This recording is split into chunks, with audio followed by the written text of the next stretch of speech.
Bom, pessoal, eu sei que o estudo do IPv4 ele é bastante pesado e tem muito assunto, muita coisa para a gente ver, né? Mas na aula anterior, no vídeo anterior, né, eu expliquei aí todos os aspectos ligados ao IPv4, por isso que ficou até um pouco longo o vídeo, né? Mas agora o que a gente vai ver são serviços e protocolos que são importantes para o IPv4, né?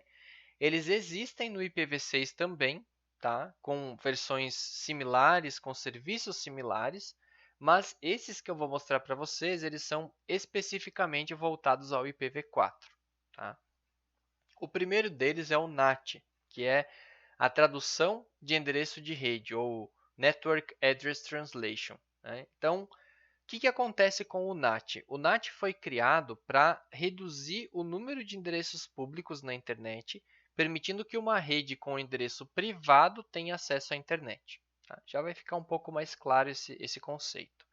Para isso, o que a gente faz é a conversão de endereços que são privados em endereços públicos. Tá? Então, primeiro, o que é um endereço público? Um endereço público é um endereço IP que uma empresa compra e que ninguém mais no mundo vai ter aquele endereço IP. Tá? Então, quando eu faço acesso ao www.google.com, né, por trás do google.com, eu tenho um endereço IP que é onde está localizado o servidor que vai fornecer o serviço de pesquisa do Google para mim. Tá? Então, esse endereço IP do Google, que na verdade não é um só, são vários, né? O Google é uma empresa muito grande, então ela tem vários endereços IP. Esse endereço IP ele é único do Google, ninguém mais tem esse endereço IP. Né? Só o serviço do Google está disponível naquele endereço específico, certo? Então, o que a gente faz com o NAT é tentar utilizar um pouco melhor um endereço público que a gente tem na internet, tá? Para dar acesso a várias máquinas que eu tenho dentro de uma empresa que não vão ter um endereço público cada uma delas. Né? Então, uma instituição lá ela compra um endereço IP público, né, que em geral é um só, e ela tem vários computadores dentro da empresa que ela precisa que acessem a internet. Né? Como que ela faz? Ela vai comprar um endereço IP público para cada computador? No IPv4 não vai, tá? Não vai porque seria muito caro e porque não teria endereços IP suficientes para todas as máquinas que a gente tem no mundo, tá? Então, o que acontece quando a gente utiliza o NAT, né? A gente tem esse roteador aqui no meio da figura, né, que é o roteador de entrada da rede local da minha empresa, tá? Ou de saída da rede local da minha empresa, né? Aqui dentro eu tenho algumas máquinas. Então, por exemplo, esse computador aqui tem o endereço 192.168.1.1. Né? É um endereço que tem valor apenas local. Tá? Esse endereço aqui, ele não tem valor na parte externa, depois do meu roteador. Tá? Na internet, eu preciso de um endereço IP real e único, né? Que ninguém mais tenha. Então, olha só, essa empresa que está aqui essa mancha roxa aqui, vamos dizer assim, essa rede local, ela tem como IP externo o 200.99.40.140. Tá? Então, esse endereço IP aqui é o endereço IP real desta empresa aqui. Se eu tiver vários computadores aqui dentro, tá? Eles podem ter endereços IP locais diferentes, mas todos eles vão para a internet usando esse endereço IP real da empresa aqui. Tá? Então, quando a gente faz o envio de uma mensagem a partir desse computador aqui, que está na rede interna, para aquele computador que está lá no outro lado da nuvem, aqui, ó, que é um servidor qualquer que oferece algum serviço, o que acontece com o meu pacote? Eu vou fazer o envio do meu pacote com o endereço de origem, o endereço IP dessa máquina aqui, então 192.168.1.1. E o endereço de destino vai ser do servidor para onde eu quero chegar. Então, 200.201, 100.1. Tá? Passando pelo NAT, passando por esse meu roteador aqui do meio, né, que é onde, nesse caso, está implementado o NAT, eu vou ter uma pequena alteração nesse meu pacote para que ele possa ir para a internet. Tá? O que acontece? eu vou montar uma tabela dizendo que tudo que vem do 192.168.1.1 tem que ser trocado no seu endereço de origem para 200.201.100.1. Tá? Então, eu troco para esse endereço aqui, porque esse é o endereço IP real. Tá? É o endereço IP real que vai ser utilizado. Perdão, eu estou apontando errado. Eu não troco para 200.201.100.1, eu troco para 200.99.40.140, que é o que está aqui, ó, que é o endereço IP real da minha empresa. Tá? Então, eu faço essa troca da origem para outro tipo de origem para eu poder mandar para a internet. Beleza. O meu pacote é roteado pela internet, chega lá no servidor de destino, o destino responde e responde para esse endereço IP real aqui. No momento que o meu pacote volta e ele chega aqui no meu roteador mais uma vez, eu preciso traduzir de volta o endereço de destino para o 192.168.1.1 para poder chegar nessa minha máquina aqui que fez a requisição. Certo? Então, tudo o que vai sair da empresa, eu preciso modificar o pacote para que ele tenha como endereço de origem o endereço externo da minha empresa, né? O endereço IP real da minha empresa. Né?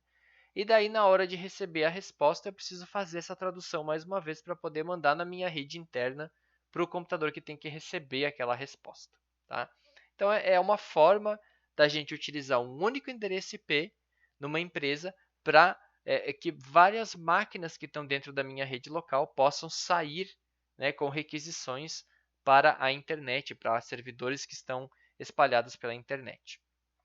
Então, ao realizar uma NAT, né, para os endereços de uma rede local, é necessário possuir ao menos um endereço público, né, que estará localizado no roteador que vai prover acesso à internet.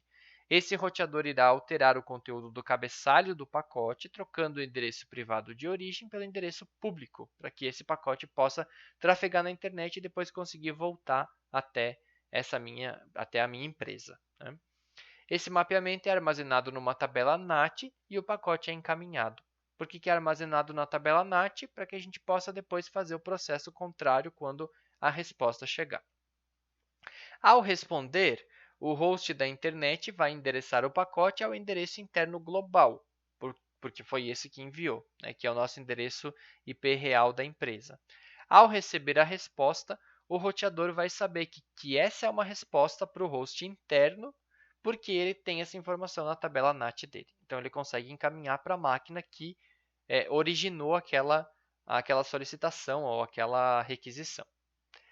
A NAT não só torna desnecessária a utilização de endereços públicos para todos os sistemas que vão precisar ter acesso à internet, mas ela também provê segurança. Por quê? Porque com a NAT a gente pode implementar mecanismos de segurança centralizados para fazer filtragem de pacotes, por exemplo, né? Para identificar os conteúdos daqueles pacotes e fazer talvez algum tipo de moderação, talvez bloquear alguns tipos de conteúdo dentro de uma empresa. Tudo isso pode ser feito associado ao NAT. Né? Apesar de ter várias vantagens, né, ela também tem desvantagens, que seria aumento no atraso devido a essa tradução que acontece. Ela pode levar à perda da rastreabilidade de um IP ponta a ponta. Né? Então, a gente não sabe qual é a máquina interna dentro da empresa da qual você originou aquela requisição. Isso é um problema? Mas pode ser também uma vantagem. Né? Você pode querer esconder de qual máquina saiu aquela requisição.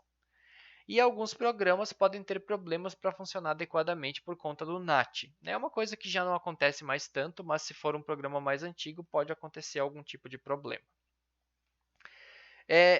Bom, voltando à pergunta que eu fiz lá no início da nossa aula de hoje, sobre como obter um endereço IP, né? Agora a gente vai responder essa pergunta com outra visão. Né? Então, como que a gente faz para que uma máquina que está conectada a uma rede, uma máquina que se conecta a uma rede, para que ela receba um endereço IP imediatamente? Né? Porque toda máquina que se conecta a uma rede, ela precisa ter um endereço IP daquela rede. Se ela não tiver um endereço IP, ela não se comunica. Né? Existem duas formas de obter endereços IP. Eu posso fixar um endereço IP para cada máquina. Eu posso ir lá e colocar esse endereço IP fixo na mão, né? Eu tenho recursos formas de fazer isso remotamente, ou eu posso simplesmente abrir lá as configurações de rede da minha máquina e digitar um endereço IP fixo, né? Tomando cuidado, claro, para que duas máquinas não fiquem com o mesmo endereço. Isso é um cuidado que tem que ter, né? E ou então eu posso utilizar o endereçamento dinâmico, né, por meio do DHCP, que é um protocolo que faz a atribuição de endereços IP de forma dinâmica. Ele é muito mais interessante e ele é bastante utilizado, né? Então, o servidor DHCP funciona da seguinte maneira. Eu tenho um cliente que acabou de chegar e se conectou a uma rede, né? Então, ele vai fazer o quê? Ele vai fazer, primeiro, a descoberta DHCP, que é uma requisição de descoberta. Aí o servidor DHCP vai fazer uma oferta DHCP, ele vai dar uma resposta fazendo uma oferta DHCP, né? E aí esse cliente ele pode requisitar o DHCP e o servidor vai então dar uma resposta de confirmação de que ele pode utilizar um endereço IP específico que foi atribuído para ele, tá? Então, essa é uma forma de se fazer a atribuição de endereços IP utilizando aí um protocolo que vai gerenciar, né? Eu já atribuí X, Y e Z protocolos, eu tenho aí outros vários protocolos, outros vários endereços que eu consigo atribuir para as máquinas que forem chegando a partir de agora. É basicamente isso que o protocolo DHCP faz, tá? Outro protocolo importante que a gente viu um pouco no módulo passado é o ARP, né? O ARP ele faz aquela associação de endereços MAC e endereços IP, né? Então, para que os dispositivos se comuniquem, o emissor precisa dos endereços IP e MAC dos dispositivos de destino, né? Para poder fazer aquela associação do nosso pacote, que tem endereços IP, com o nosso quadro da camada de enlace, que tem os endereços MAC, né? Então, quando o IP de destino é conhecido, a gente usa o protocolo ARP para determinar o endereço MAC, como a gente viu no nosso módulo passado, tá? Então, fazendo lá uma requisição ARP, uma descoberta ARP, né, a gente consegue então encontrar qual é o endereço MAC a partir de um endereço IP. Muito bem. Então, a gente já sabe que para um dispositivo se comunicar com outro em outra rede, é necessário que a gente possua um gateway padrão, tá? Então, a gente precisa fazer com que exista uma saída, uma forma padrão de saída, caso a gente não encontre um determinado computador na mesma rede que a gente está, né? Então, o ARP ele vai dizer para a gente o endereço MAC do gateway padrão, permitindo que a gente envie os nossos pacotes para uma saída padrão, caso a gente não encontre a máquina de destino na mesma rede que a gente está, né? Outro protocolo importante que a gente utiliza bastante é o ICMP, que vai ajudar a gente com alguns controles bem importantes. Então, ele tem aí uma série de serviços que vão auxiliar bastante na hora de fazer algumas descobertas relacionadas ao IP. Então, a operação de uma rede IP é monitorada rigorosamente por roteadores. Quando alguma coisa inesperada ocorre, o evento é reportado pelo protocolo ICMP. O protocolo ICMP também é utilizado para a gente fazer os testes de rede através do comando ping, tá?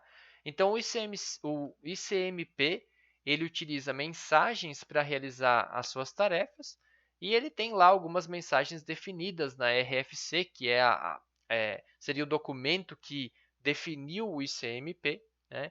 Então, ele tem lá 16 mensagens pré-estabelecidas. Então, as mais importantes são algumas que estão listadas aí, né? Então, a gente tem, por exemplo, o echo, que está aqui embaixo, que é utilizado pelo comando ping para verificar se existe conectividade entre dois computadores, né? E o echo reply seria a resposta a essa requisição. Aliás, esse é um teste, né? um exemplo que vocês podem testar agora usando o computador de vocês, em que vocês conseguem fazer um ping, né? Para quem nunca fez, é interessante testar para ver o que acontece, tá? Então, quem tiver no Windows precisa abrir o prompt de comando, né? Então é só clicar no menu inicial e digitar CMD e dar um Enter. Para quem tiver no Linux, é só abrir o terminal. O comando é Ctrl Alt T, né? Ou você pode buscar lá por terminal. E aí, em qualquer um dos sistemas, basta você escrever alguma coisa parecida com isso aqui. Ó. Você vai escrever ping, espaço, e um endereço de qualquer site. Então, ping, espaço, www.google.com, ele vai dar um retorno para você dizendo o endereço IP do Google, provavelmente, dizendo o tempo que ele demorou para poder fazer aquela operação, para consultar o servidor e retornar. Então, você consegue ali algumas informações bem básicas, mas que são muito úteis para quem está montando uma rede, para quem está fazendo diagnósticos de rede. Tá? Então, podem testar aí o ping nos computadores de vocês, que vai ser um teste bem legal para a gente fechar essa parte aqui da aula.